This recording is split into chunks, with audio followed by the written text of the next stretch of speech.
Alright kids, this is how I make a 2-ply mask. Petey has already mounted in my elastic for me under these pins. And then she set a guide at about 1/4 down, and that's where the elastic's going to come back through.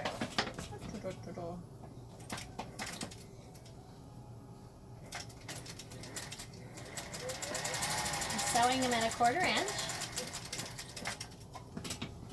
Reach in and grab the other end of the elastic. Remember to kind of keep it flat so that it's not flipping. This is the earpiece elastics. Pop it through this hole. Make sure when you go to do this process that you've left your needle in the down position so none of your stitching is slipping and moving.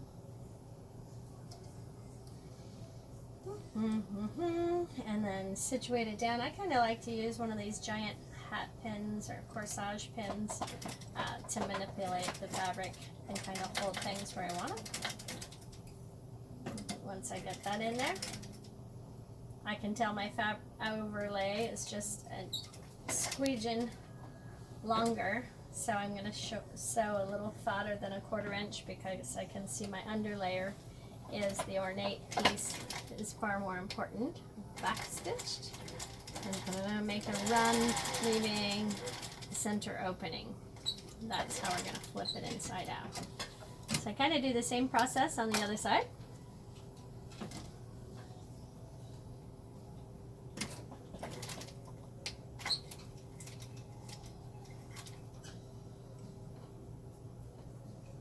Some of this fancy ornate brocaded silk frays, like murder.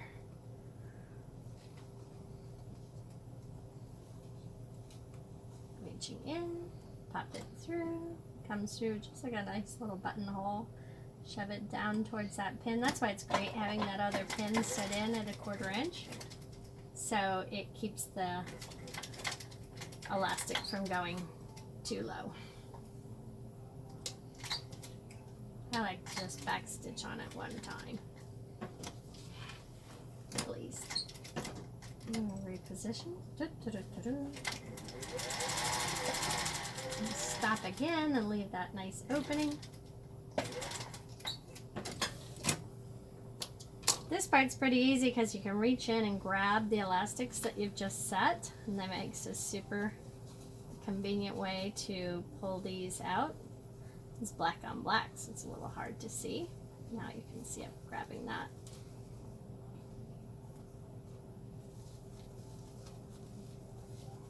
I'm using a charmeuse on one side and an ornate dragon brocade on the other.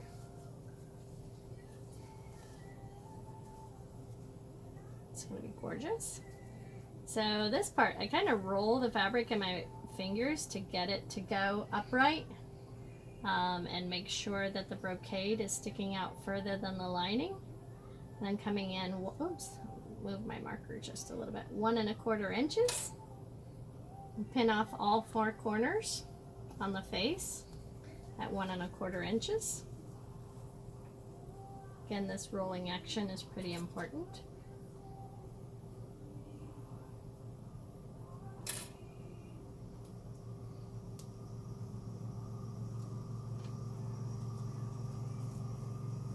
And this is enough that if we roll it like this and keep it like this, that it enables us to find our halfway point, and then we don't have to stop and do any steaming or pressing because that's pretty well holding that backing back so that it's never going to pop out and show on the face of it for a nice finished look.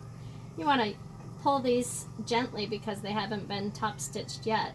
And if the corners are sticking out at all, I kind of take my thumb and shove that in so it's at least not as pronounced, and get these going straight up off the top.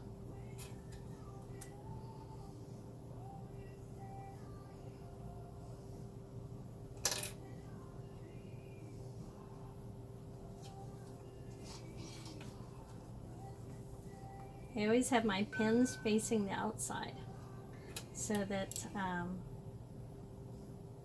can pull them from the outside. Whoops. This slides a little too much.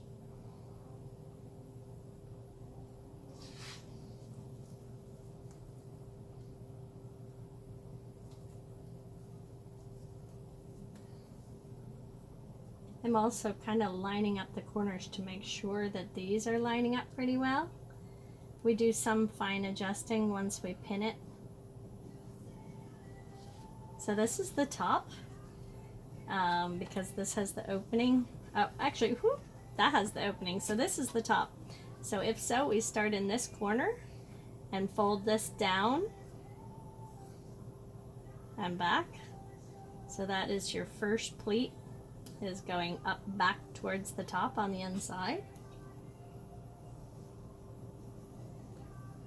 And then I bring this pin up to meet that one, and this fold goes in the downward outside direction.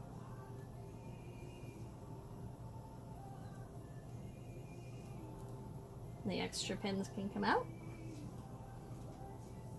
It's easier, it helps sometimes to give it a little tug, and that lets you know which direction you're going. I've kind of gotten used to it.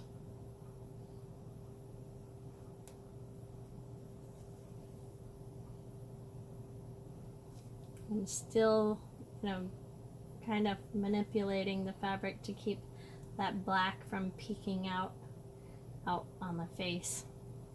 Make sure these are nice and lined up. So now we're gonna prep it, so it doesn't have any shape yet, but we're gonna hold it like a sandwich, kind of look at it and see if our darts are meeting up and if our face mask is about the same length. I can see that this one is just a little bit lower, so that it doesn't look crooked. You just slide that dart up a little bit and put it back on there. And give it one more test. And the sound effects are very critical. There we go.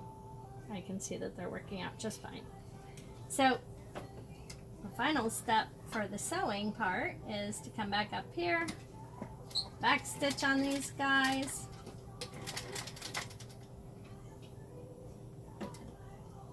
make sure, leaving that needle down, of course. I'm lifting up the foot a little bit to make sure that the pleat is lined up beautifully underneath. Otherwise it won't hold. See, that one was flipped down for a second. It won't hold straight across nice straight pleats if the tops and bottoms aren't all angled the same.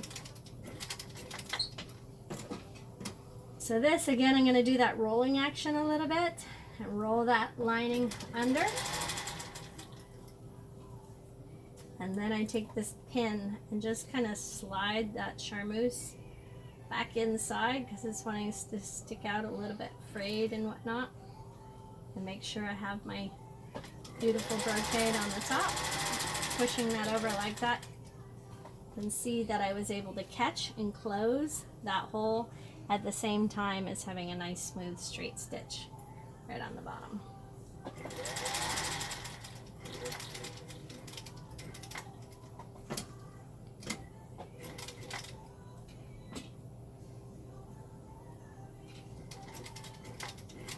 When you're going upwards, I kind of release the pressure, because the pressure foot is strong enough that it tries to push these darts apart, because now it's going up the steps, as opposed to how easy it was to just run down those ones. So you don't want it to crinkle or push your darts off. So I've actually got my pin just in close, making sure not close enough to be hit by any, but to hold it up and give it some support. Depending on how floppy your fabric is, you could decide to just go straight across again. This charmeuse holds pretty strong, but on this one, I'm going to go right across the top again, because the brocade rolls and pops it out, so it wants to reverse. And I think when someone washes it, they might have a little trouble, and not have this technique of rolling. So if it just has a nice fine clean stitch right across the top, it will hold it to the back.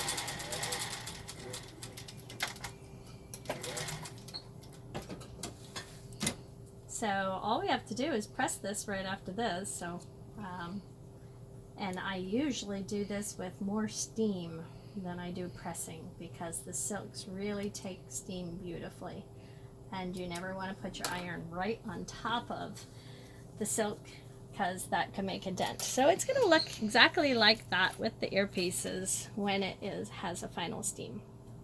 Ta-da!